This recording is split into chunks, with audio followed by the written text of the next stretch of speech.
जय जोहार संगवारी हो। मैं आप सबके स्वागत करत हूँ Abhipsa education for excellence digital app में।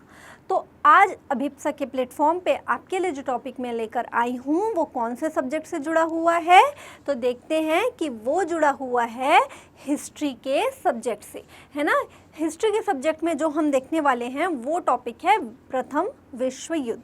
आज हम बहुत शॉर्ट में प्रथम विश्व युद्ध के कुछ बेसिक पॉइंट्स को जानेंगे और आगे चलकर आपको इसका डिटेल लेक्चर भी मिलेगा। बस आज ये क्या है, प्रथम विश्व युद्ध को लेकर एक इंट्रोडक्टरी क्लास आपके लिए उपलब्ध है।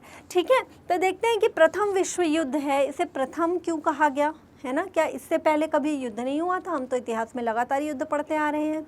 ठीक है, युद्ध क्या होता है, तो ठीक पहले हम ये समझें कि प्रथम विश्व युद्ध में हमें क्या पढ़ना है। हम देख लेते हैं कि युद्ध से वास्तविक रूप से क्या तात्पर्य। आप सभी स्कूल में पढ़ते हैं और आपका कभी ना कभी तो डेफिनेटली किसी से झगड़ा हुआ होगा। कई बार क्या हो जाता है, हमारा कुछ ग्रुप भी बन जाता है और ये ग्रुप आपस में क्या है, एक दूसरे को सुपीरियर साबित करने के लिए लगे हुए होते हैं, है ना। कि हमारा ग्रुप अच्छा है, हमने अच्छा काम किया है, या हमारे ग्रुप में ज़्यादा होशियार बच्चे हैं, या हमारे ग्रुप जो है कल्चर में बहुत एक्टिव है ना, हर चीज़ में बहुत अच्छे से पार्टिसिपेट करता है। इस तरह के छोटे मोटे झगड़ों से तो आप रोज़ रूबरू होते होंगे। वैसे ही क्या हुआ, अभी वर्तमान में भी यदि आप देख रहे होंगे तो बहुत ज़्यादा चर्चा में दो देश हैं, वो है रूस यानी कि रशिया और यूक्रेन। इनके बीच भी क्या है, युद्ध छिड़ा हुआ है। और युद्ध एक ऐसी स्थिति होती है जिसमें आपकी थल सेना, वायु सेना, है ना, जल सेना, ये सभी सम्मिलित होती है। क्या आर्मी तक ही सीमित होता है? नहीं, जितने बड़े पैमाने पर युद्ध होता है उतने ज़्यादा उस देश को जन धन की भी हानि होती है ना। तो प्रथम विश्व युद्ध कैसे शुरू हुआ, क्या उसके कारण थे, ये हम देखेंगे और इसे प्रथम क्यों कहा गया। ठीक है, प्रथम विश्व युद्ध का जो तात्कालिक कारण था वो क्या था, ऑस्ट्रिया के जो राजकुमार थे, है ना, सर्बिया के जो राजकुमार थे, उनके जो सराजेवो में हत्या कर दी गई। ठीक है, ये जो है ऑस्ट्रिया हंगरी के राजकुमार थे। ठीक है, ऑस्ट्रिया हंगरी के ये राजकुमार थे जिनकी हत्या जो है सर्बिया के एक गैंग द्वारा की गई, उसको हम आगे देखेंगे। ठीक है, और इसके अलावा क्या किसी एक ही कारण से ये युद्ध हुआ, तो ऐसा नहीं है बच्चों। किसी भी युद्ध के पीछे क्या है, एक पृष्ठभूमि होती है। एक दिन में, जैसे कि ज्वालामुखी, आपने देखा होगा ज्वालामुखी क्या है, एक ही दिन में नहीं फटता, उसके अंदर निरंतर जो है गतिविधियां होती रहती हैं, है ना, डिपॉजिट्स होते रहते हैं, जमाव होता रहता है और एक दिन वह ब्लास्ट हो जाता है, तब क्या है, उद्गार, ज्वालामुखी का उद्गार होता है। उसी तरह से छोटे छोटे कारण जो है कई विश्व में जो अन्य देश थे, मुख्यतः ये क्या है, यूरोप तक सीमित है, लेकिन इसे क्यों विश्व युद्ध कहा गया ये लेक्चर खत्म होते ही आपको समझ आएगा। जैसे जैसे लेक्चर में हम आप बढ़ेंगे तब आपको समझ में आएगा कि इसे प्रथम विश्व युद्ध क्यों कहा गया। हालांकि इसका मुख्य क्षेत्र क्या था, यूरोप महाद्वीप था। ठीक है, तो इसके अलावा क्या हुआ, राष्ट्रवाद और साम्राज्यवाद। तो राष्ट्रवाद क्या होता है बच्चों, समझते हैं। राष्ट्रवाद एक ऐसी भावना होती है जिसमें हम क्या है, अपने देश के प्रति समर्पित होते हैं, उसकी रक्षा के लिए तत्पर होते हैं। तो क्या ये गलत है?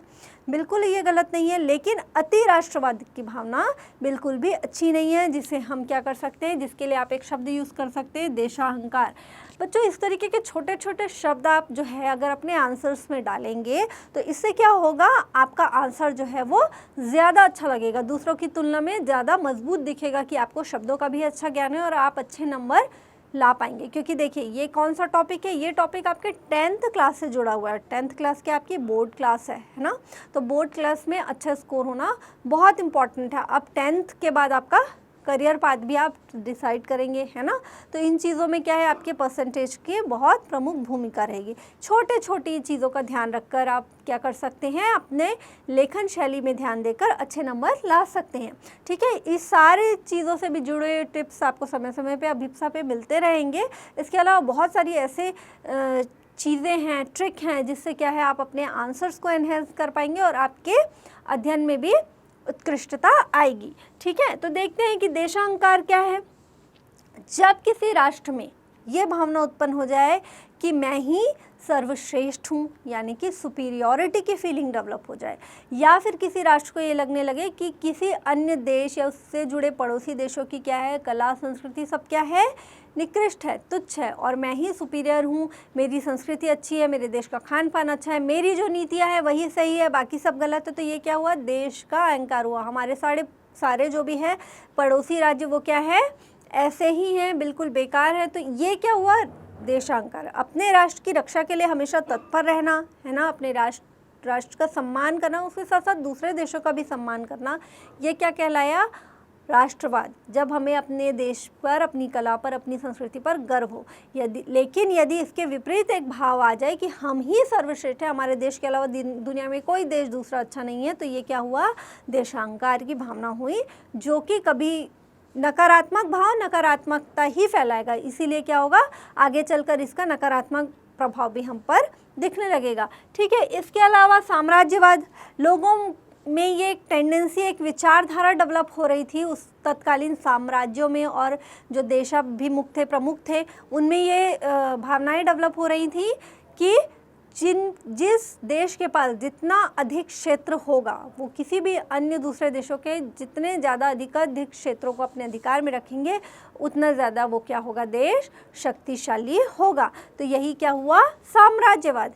इस भावना का भी है निरंतर जो है लोग, जनसामान्य में भी और देश के जो प्रमुख थे उनमें क्या हो रहा था, प्रसार हो रहा था। इसके अलावा क्या है, जर्मनी का फ्रांस के कुछ क्षेत्रों पर, तो लगभग 1870-71 के दौरान क्या हुआ, जर्मनी और फ्रांस के बीच एक युद्ध हुआ, और जिसमें फ्रांस की हार हुई, है ना। जर्मनी बहुत शक्तिशाली देश था इस दौरान। ठीक है, तो उसने क्या किया, जर्मनी फ्रांस के कुछ ऐसे क्षेत्रों पर जहाँ पर क्या था, खनिज संसाधन बहुतायत मात्रा में उपलब्ध थे, उन क्षेत्रों पर कब्जा कर लिया। इससे क्या हुआ, फ्रांस आर्थिक रूप से बहुत कमज़ोर हुआ, है ना। और जब कोई देश किसी देश से कमज़ोर हो जाता है तो क्या होता है, उसको जो उससे शक्तिशाली देश है उससे दबना पड़ता है। तो ये जो है, ये युद्ध जो हुआ जर्मनी और फ्रांस के बीच, ये एक तरीके से सबक के रूप में उभरा अन्य देशों के बीच। और इससे क्या है, सारे देश जो अन्य देश थे, यूरोप स्पेशली, मैं बार बार बोल रही हूँ कि प्रथम विश्व युद्ध क्या है, यूरोप कॉन्टिनेंट यानी यूरोप महाद्वीप से मुख्यतः जुड़ा हुआ है।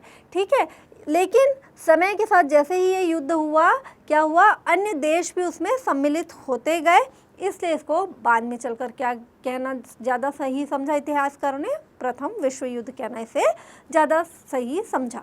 ठीक है, तो देखते हैं कि वहाँ पर क्या हुआ, इससे क्या हुआ, लोगों में क्या हो गई, जो आर्मर यानी कि हथियारों के एक दौड़ में सभी देश शामिल हो गए।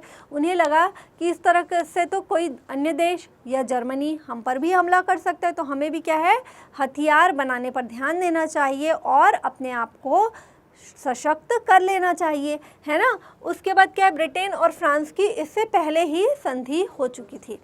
ठीक है, ब्रिटेन और फ्रांस ने ये संधि की थी कि यदि अब भविष्य में इस तरह की कोई युद्ध की स्थिति आएगी तो हम क्या करेंगे, एक दूसरे के सहयोग के लिए खड़े रहेंगे। तो इस तरीके से क्या होने लगा, एक गुट भी बनने लगा। ठीक है, जिसका ग्रुप जितना ज़्यादा स्ट्रांग होगा उसकी जीत के क्या है, उसके विजयी होने की संभावना भी ज़्यादा होगी। जैसे आप अपने स्कूल का एग्जाम्पल देखिए, हर स्कूल में क्या होता है, बच्चों के, छोटे बच्चों के, बड़े बच्चों के अपने गैंग होते हैं, जिनमें लगता है कि हमारा ग्रुप ज़्यादा सही है, हम ज़्यादा अच्छे हैं, हमारे ग्रुप में ज़्यादा इंटेलिजेंट लोग हैं, और यही एक दूसरे से आगे बढ़ने की कंपटीशन की भावना जो है वो क्या करती है, उनमें शत्रुता उत्पन्न करती है। बिल्कुल इसी तरह से क्या है, आप देशों को समझिए और इसको एक स्टोरी की तरह सुनिए। आपको पढ़ने की ज़रूरत नहीं है इस लेक्चर को, इसको सिर्फ ध्यान से सुन लीजिए और एक बार अपनी स्टोरी समझ ली तो ये चैप्टर आपका बहुत आसान हो जाएगा। ठीक है, इसके अलावा इटली, जर्मनी, ऑस्ट्रिया ये भी एक ग्रुप में थे। ठीक है, अभी आप ये ध्यान रखिए कि इटली और जर्मनी कभी एक ग्रुप में थे, लेकिन आगे चलकर ऐसा रहेगा कि नहीं, ये हम देखते हैं। ठीक है, तो देखिए इस तरीके से क्या हुआ, ये कुछ अलग अलग कलर्स दिख रहे हैं, है ना। ये देश जो हैं उनके अलग अलग रंगों में से क्यों किया गया है, क्योंकि ये एक तरीके से ग्रुप को बता रहे हैं। जो पिंक कलर में है, पिंक क्या है, सॉफ्ट कलर होता है, यानी ये ऐसे देशों का ग्रुप है जो होते हैं तटस्थ। उन्होंने क्या है, किसी भी देश की किसी एक्टिविटी पे अपनी कोई प्रतिक्रिया नहीं की, है ना। तो ये क्या कहलाए, तटस्थ। ना उन्होंने किसी भी एक ग्रुप को अच्छा या बुरा नहीं कहा, वो अपने ही देश को जो है उसकी गतिविधियों में संलग्न रहे, शांति से बैठे थे, तो वो क्या कहलाए, तटस्थ। जैसे कि मैंने अभी एग्जाम्पल दिया रशिया और यूक्रेन। रशिया से हमारे पुराने भी बहुत अच्छे रिलेशंस रहे हैं, लेकिन फिर भी आप पुराने टाइम से भी देखते आएंगे तो भारत हमेशा क्या है, तटस्थता की नीति अपनाए हुए है। हमेशा आप देखेंगे कि वह शांति वार्ता का ही पक्षधर होता है। और जो रशिया और यूक्रेन का जो वॉर चल रहा है, युद्ध चल रहा है, उसमें भी क्या है, भारत जो है वो शांति वार्ता को ही जो है प्रमोट कर रहा है, और इस वजह से भारत की पूरे विश्व में सराहना हो रही है ना। तो ये ऐसे ही देश हैं जो कि क्या किए हुए थे, तटस्थता की नीति अपनाए हुए थे, ठीक है। लेकिन ये जो ग्रीन कलर आप देख रहे हैं ना, लाइट ग्रीन कलर, वो क्या है, मित्र राष्ट्र। इनको, इस ग्रुप को बोला गया मित्र राष्ट्र या अलाइड ग्रुप। इनको इंग्लिश में क्या कहा गया, अलाइड ग्रुप। यानी ये सारे जो देश हैं, आप देख रहे होंगे कि क्या है, जर्मनी, अभी मैंने इससे पहले देखिए बताया कि जर्मनी, ऑस्ट्रिया, है ना, एक साथ हैं, इटली, जर्मनी और ऑस्ट्रिया। लेकिन यहाँ पर हम देख रहे हैं कि इटली जो है वो इन कलर्स में दिख रहा है और जर्मनी ऑपोजिट कलर में। तो यही हुआ कि लेटर ऑन जो है जर्मनी बहुत आक्रामक होते जा रहा था, तो इटली ने क्या किया, वो जाकर मित्र राष्ट्रों में सम्मिलित हो गया। और जो जर्मनी, ऑस्ट्रिया हंगरी एम्पायर और ऑटोमन एम्पायर, जो वर्तमान क्या है, जिसको आप टर्की या तुर्की के नाम से जाना जाता है, वो देश, बुल्गारिया, ये सब किस में सम्मिलित थे, सेंट्रल पावर, यानी इनको क्या कहा गया, ध्रुव राष्ट्र भी कहा गया, ठीक है। तो इस तरीके से आप देख रहे हैं कि आपस में जुड़ी हुई हैं सीमाएं, और यहाँ पे क्या है, शत्रुता है। यहाँ पर देखिए ये इतना बड़ा देश है, ये छोटा सा देश दिख रहा है आपको, है ना, सर्बिया। यही आगे हम देखेंगे कि इन दोनों के बीच ही युद्ध होगा, तो ये काफ़ी छोटा सा देश है। लेकिन इसने कैसे हिम्मत की, क्योंकि उसके पास क्या था, इतना बड़ा रशियन एम्पायर जो है वह उसके सपोर्ट में था, उसके साथ था, ठीक है। इसके अलावा जापान में जो है इन देशों के साथ सम्मिलित था, यानी कौन से ग्रुप में था, वो मित्र राष्ट्र वाले समूह में था। और 1917 में यूएस ने, यानी संयुक्त राज्य अमेरिका ने भी इस ग्रुप को ज्वाइन कर लिया, इस समूह को ज्वाइन कर लिया। उससे पहले क्या है, जो संयुक्त राष्ट्र अमेरिका था वह भी तटस्थता की नीति अपनाए हुए था, वह शांत बैठा हुआ था, ठीक है। तो ये कब से कब तक चला, अगस्त 1914 से नवंबर 1918 तक प्रथम विश्व युद्ध चला, है ना। इसीलिए कैसे इतना लंबा चल गया, क्योंकि क्या है, इसमें विश्व के कई सारे देश सम्मिलित थे, है ना। इनडायरेक्ट रूप से इंडिया भी सम्मिलित था, क्योंकि आपको मालूम है कि 14 से 18 के बीच क्या इंडिया पे क्या था, ब्रिटिश एम्पायर जो है, ब्रिटिश साम्राज्य का जो है रूल चल रहा था। इसीलिए क्या हुआ, ब्रिटिश एम्पायर की तरफ से इंडिया को भी उसमें अप्रत्यक्ष रूप से शामिल होना पड़ा, न चाहते हुए भी इंडिया को उसमें, भारत को शामिल होना पड़ा इस युद्ध में, ठीक है। तो अब देखते हैं फिर से एक बार, आपको ये दो ग्रुप्स को याद रखना बहुत इम्पॉर्टेंट है ना। इस चैप्टर का पूरा बेस क्या है, ये दोनों ग्रुप हैं। इसमें ग्रुप में कौन कौन सा राष्ट्र किस तरफ है, और ये आपको नक्शे के माध्यम से भी याद होना चाहिए। आपको पूरा ये मैप, आज जब ये लेक्चर आप देख लेंगे और उसके बाद आप का एक ही काम होगा कि आप मैप को अपने ध्यान में रखें। जैसे ही आपको मैप दिमाग में बैठ जाएगा, ये चैप्टर आपके लिए एकदम आसान हो जाएगा, है ना। तो देखते हैं कि धुरी राष्ट्र में कौन था, जर्मनी था। इसके अलावा ऑस्ट्रिया हंगरी साम्राज्य था। तब देखिए हर जगह पे कौन सा, किसी भी कंट्री, किसी भी देश के साथ क्या है, साम्राज्य वर्ड जुड़ रहा है ना। क्योंकि उस टाइम क्या है, मैंने आपको बताया कि साम्राज्यवाद की नीति क्या है, तब बहुत हावी थी। सबको क्या लगता था कि हर देश में, जो हमारे जो देश है उसका अन्य देशों पर भी एक तरीके से अधिकार होना चाहिए। ये कैसे संभव था, साम्राज्यवाद की नीति के तहत, है ना। उसी तरह से मित्र राष्ट्र कौन थे, ब्रिटेन, संयुक्त राज्य अमेरिका, जो कि मैंने आप बताया कि इसने कब ज्वाइन किया, इस ग्रुप को कब शामिल हुआ, 1917 में, है ना। और इसके अलावा फ्रांस, है ना, और रूसी साम्राज्य, ये चार जो पावरफुल नेशंस थे, है ना। ब्रिटेन तो कितना पावर था, उसने कितनी जगह अपने कॉलोनीज बना रखी थी। वैसे ही जर्मनी क्या है, जर्मनी का जो है नेवल पावर, यानी कि नौवहन जो है, नौ परिवहन, वह बहुत मजबूत था, ठीक है। उस उस समय पे भी जर्मनी कहाँ पे है, यूरोप कॉन्टिनेंट में है, लेकिन फिर भी अफ्रीका के देशों में भी उसने कुछ क्षेत्रों में कब्जा कर रखा था। उसका सबसे प्रमुख कारण क्या था कि जर्मनी के पास बहुत अच्छी तकनीक थी, नौवहन से लेकर, है ना, नौ परिवहन से संबंधित बहुत अच्छी तकनीक थी। और सबसे बड़ा उस समय जो सबसे उत्कृष्ट जहाज बनाया था इम्परेटर शिप, वो जर्मनी ने ही बनाया था, है ना। उस शिप का नाम क्या था, इम्परेटर शिप। ठीक है, तो इस तरीके से क्या हुआ, देखिए फिर से हम लोग देख लेते हैं कि कहाँ पे स्थिति को देखिए। जर्मनी से बिल्कुल लगा हुआ है, ये क्या है, फ्रांस है, और फ्रांस से ही लगा हुआ है ब्रिटेन।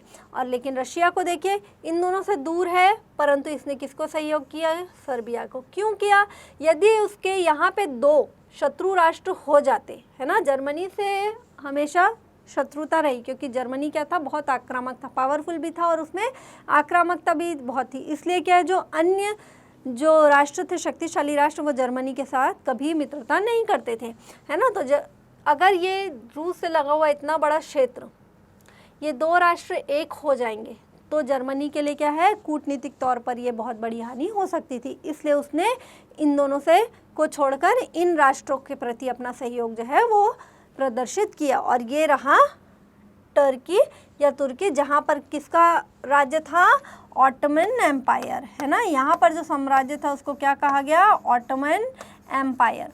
बच्चों, आपको इंग्लिश देखकर या इंग्लिश का वर्ड सुनकर घबराना नहीं है। आप बड़ी क्लास में पहुँच गए हैं तो आपको जो है कुछ जो बेसिक, जो मूलभूत जो है टर्मिनोलॉजीज़ हैं, है ना, शब्द हैं, उनको अंग्रेज़ी में भी याद रखना है। ठीक है, कई बार क्या होता है, एग्ज़ाम में डायरेक्ट ये इंग्लिश वर्ड्स को देकर आपसे क्वेश्चन पूछ लिया जाता है, आपको आंसर आता है, फिर भी आप उसको क्या है, नहीं कर पाते हैं। उसका सबसे बड़ा रीज़न ये है कि आप इन चीज़ों में लापरवाही कर देते। तो हमें हिंदी में तो कमांड रखना ही है ना, हिंदी माध्यम है हमारा, तो हमको हिंदी भाषा में तो अपना रखना ही है अपनी पकड़, लेकिन उसके अलावा अंग्रेज़ी के शब्दों से भी हमको भागना नहीं है। इससे हमको क्या होगा, अंग्रेज़ी भाषा में भी हमारी मजबूती आएगी और हमारा कॉन्फिडेंस भी बढ़ेगा। तो इसलिए आप इन छोटे छोटे वर्ड्स को भी ध्यान रखेंगे। ठीक है, अब देखते हैं हम लोग कि हुआ क्या। एक्चुअल में जो तत्कालिक कारण था वो था कि जो सर्बिया के जो राजकुमार थे फर्डिनेंड और उनकी पत्नी थी इसाबेल, वो लोग क्या है, सराजेवो में गए। ठीक है, सराजेवो एक क्षेत्र था, है ना, जहाँ पर क्या थे, ऐसे लोगों की जनसंख्या ज़्यादा थी जिनका जो है कल्चर और भाषा, जिनकी संस्कृति और भाषा किससे मिलती थी, सर्बिया से मिलती थी। इसीलिए सर्बिया के लोग जो है इस यहाँ को बोस्निया करके एक जगह, वहाँ की कैपिटल थी वो, है ना, राजधानी थी, तो उसको अपने क्षेत्र में सम्मिलित करना चाहते थे। और इसीलिए क्या है, सर्बिया और हंगरी के, ऑस्ट्रिया हंगरी के बीच हमेशा क्या रहा, एक तनाव की स्थिति सदैव निर्मित रहती थी। ठीक है, अब देख लेते हैं हम लोग कि युद्ध कैसे शुरू हुआ। जैसे मैंने आपको बताया, यहाँ पर क्या हुआ, ऑस्ट्रिया का जब राजकुमार जो है वो यहाँ पर गए अपनी पत्नी के साथ, तो यहाँ पर उनकी हत्या कर दी गई। तो क्या हुआ, सर्बिया के लोगों ने क्या किया, अटैक कर दिया, है ना, हंगरी पर अटैक कर दिया, क्योंकि जो हत्या जिन्होंने की थी वो किसने की थी, सर्बिया का ही एक ग्रुप था, एक समूह था, ब्लैक हैंड। ठीक है, ब्लैक हैंड करके एक समूह था, और ये समूह क्या चाहता था, यही वो समूह था जो चाहता था कि जो बोस्निया के लोग हैं वो सर्बिया में सम्मिलित हो जाए। उसका मुख्य आधार क्या था, भाषा और संस्कृति। वहाँ पर जो सर्बिया की थी वैसे ही जनसंख्या बहुत बड़ी मात्रा में कहाँ पे थी, सराजेवो यानी बोस्निया में भी रहती थी। ठीक है, जैसे ही सर्बिया पर अटैक हुआ, सर्बिया क्या है, बहुत छोटा सा देश है, उस पर जैसे ही अटैक हुआ तो रशिया ने उसको सपोर्ट करना शुरू कर दिया, क्योंकि रशिया को ये पता था कि ऑस्ट्रिया हंगरी का सपोर्टर कौन है, जर्मनी है ना। और जर्मनी ने क्या है, फ्रांस पर पहले भी कब्जा किया हुआ है उसके कुछ क्षेत्रों में, तो यदि अगर अभी जर्मनी को रोका नहीं गया तो उसका क्या है, साम्राज्यवाद की नीति उस पर वो और ज़्यादा अपनी एक्सपेंड करेगा, उसका विस्तार करेगा। इससे सभी जो है लगे हुए देशों को खतरा था, क्योंकि आप देख रहे हैं कि रशिया की जो सीमा है ना, वो भी जर्मनी से लग रही है। तो इस तरीके से स्वाहित तो था ही, उसके अलावा पूर्व की जो संधियाँ थी, है ना, आपस में जो संधियाँ थी, वो भी इसका एक मुख्य कारण थी कि उनको इनके सहयोग के लिए आना पड़ा। जब रूस आया सर्बिया के सहयोग में, तो जर्मनी भी किसके सहयोग के लिए आ गया? ऑस्ट्रिया हंगरी, क्योंकि उसने देखा कि ये कितना बड़ा देश जब इसको सपोर्ट कर रहा है तो हंगरी को भी सपोर्ट की आवश्यकता है। अगर सर्बिया का यहाँ पर कब्जा हो जाएगा तो ये मेरे लिए खतरा होगा, है ना। तो उसके बाद क्या हुआ? जर्मनी ने इसी दौरान क्या किया? फ्रांस पर भी फिर से एक बार आक्रमण कर दिया। जब फ्रांस पर आक्रमण किया तो मैंने आपको बताया था कि क्या हुआ? ब्रिटेन जो है वो फ्रांस के सहयोग के लिए आ गया, क्योंकि इनके पास तो क्या थी? पहले से ही संधि हो चुकी थी, है ना। इस तरीके से क्या हुआ? ये पूरा जो है यूरोप कॉन्टिनेंट जो हम एक देख रहे हैं, वो पूरे लगभग जितनी भी वहाँ पे बड़ी कंट्रीज़ हैं, ये छोटे छोटे देशों को छोड़ दिया जाए तो सब सम्मिलित हो गए, ठीक है। और मैंने आपको बताया कि जर्मनी के कुछ उपनिवेश कहाँ थे? आपके साउथ अफ्रीकन कंट्री में थे। वैसे ही ब्रिटेन के कुछ उपनिवेश यानी कॉलोनीज़ कहाँ थी? भारत भी उनके उस उपनिवेशों में से एक था।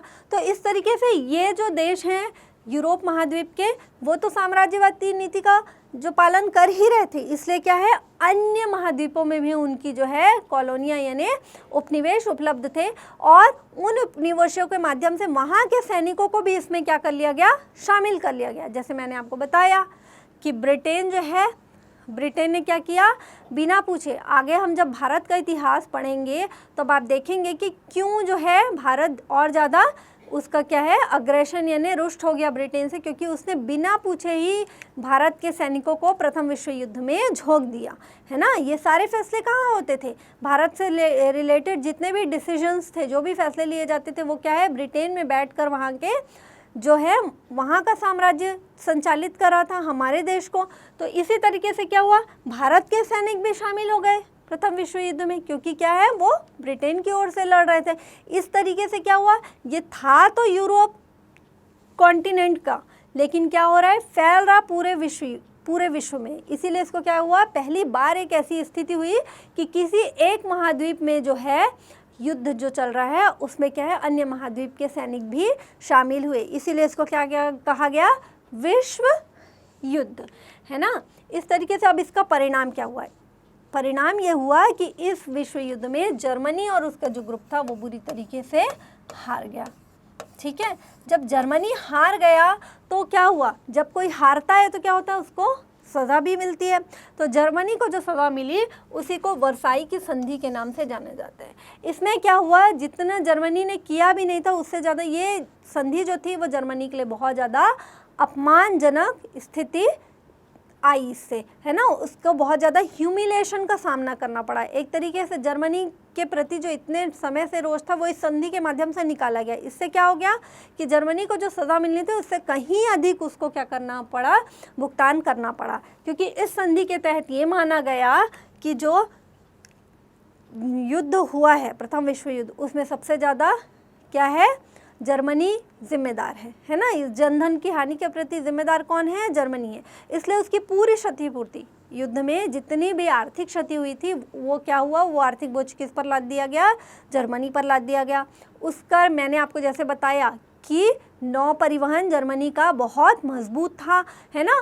तो उसके लिए क्या किया गया, उस पर रिस्ट्रिक्शंस यानी रोक प्रतिबंध लगा दिया गया कि आप किसी प्रकार की नौसेना नहीं रख सकते, सबमरीन नहीं रख सकते, आप जो है थल सेना में 1 लाख से ज़्यादा सैनिक नहीं रख सकते। इस तरीके के बहुत सारे सैन्य सीमाएं उस पर लगा दी गई, है ना, लिमिटेशंस लगा दिए गए, है ना। फ्रांस के जितने भी राइन वैली एक क्षेत्र था जो क्या था, आर्थिक रूप से, जैसे हम छोटा नागपुर का पठार पढ़ते हैं कि वो क्या है, वहाँ पे आर्थिक रूप से बहुत संपन्न इसलिए माना जाता है क्योंकि वहाँ पे बहुत सारे खनिज मिलते हैं। उसी तरीके से राइन वैली भी ऐसा ही एक क्षेत्र था, तो वो भी क्या किया गया, जर्मनी के कब्जे में था, वो उससे छीन लिया गया, है ना।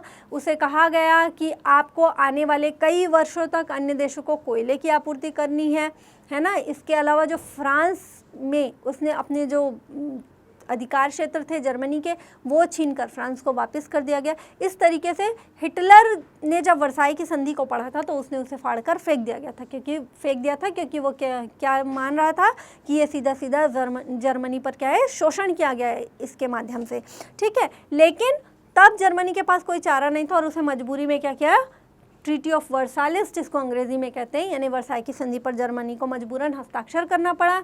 लेकिन तब कुछ राष्ट्र जो हैं उनके प्रमुखों को ये आभास हुआ कि यदि अब ये जो स्थिति आई है, यदि इस पर किसी तरह का जो है कार्यवाही नहीं की गई तो आगे भविष्य में भी ऐसी स्थितियां निर्मित होती रहेंगी और इससे बहुत बड़े पैमाने पर जनधन की जो है हानि होगी।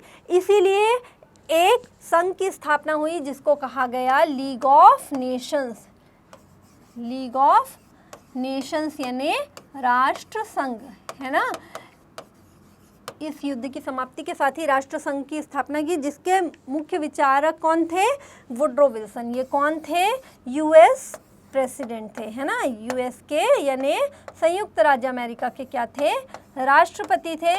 इन्होंने ये मुख्य स्वप्नकर्ता थे इसके कि राष्ट्र संघ जैसे एक संघ की स्थापना होनी चाहिए जो क्या करे, आगे चलकर पहले तो शांति को बढ़ावा दे और यदि भविष्य में कोई युद्ध की स्थिति निर्मित हो तो वो जो जनधन हानि होती है उस पर किस तरह से नियंत्रण किया जाए या उन समस्याओं से कैसे निपटा जाए, युद्ध के पश्चात जो देशों को हानि होती है उसे कैसे निपटा जाए, इसके संदर्भ में वो क्या करेंगे, अपना सुझाव देंगे, कुछ नियम बनाएंगे और जो सभी देशों को मानना बाध्यकारी होगा। तो बच्चों इस तरह से जो है आपका ये इंट्रो लेक्चर था प्रथम विश्व युद्ध को लेकर। आई होप आपको समझ में आया होगा, मज़ा भी आया होगा, है ना। मैप पर आप काम करेंगे क्योंकि जब हम विस्तार से इस अध्याय को पढ़ेंगे तब आपका मैप में कमांड होना बहुत ज़रूरी है ना। तो ऐसे ही और लेक्चर्स के लिए आप जाइए और अभी प्ले स्टोर से गूगल के प्ले स्टोर से क्या करिए, अभिप्सा ऐप डाउनलोड करिए, है ना। इसके अलावा आप विजिट कर सकते हैं www.abhipsa.in पर, क्योंकि जब आप अभिप्सा ऐप को विजिट करेंगे तब आपको समझ में आएगा कि अभिप्सा आपको क्या क्या फैसिलिटीज़ दे रहा है ना। ये लेक्चर तो हैं ही, डाउट सेशंस भी आपके लिए उपलब्ध हैं। इसके अलावा हर चैप्टर का बहुत समराइज्ड और प्रिसाइज वे में यानी कि संक्षेप में और बहुत सटीक तरीके से आपको नोट्स भी मिलेगा जिसको क्या है आप एज आंसर्स अपने एग्ज़ाम में यूज़ कर सकते हैं। प्रश्न उत्तर भी आपको वहाँ मिलेंगे, आपके जिस तरीके से व्याख्यात्मक वैकल्पिक प्रश्न आते हैं वो मिलेंगे, किस तरीके से कितने कितने मार्क्स के क्वेश्चंस आते हैं इसका भी अभ्यास आप वहाँ पे कर सकते हैं। तो बिना देरी किए आप आज ही अभिप्सा ऐप को विजिट करिए। धन्यवाद।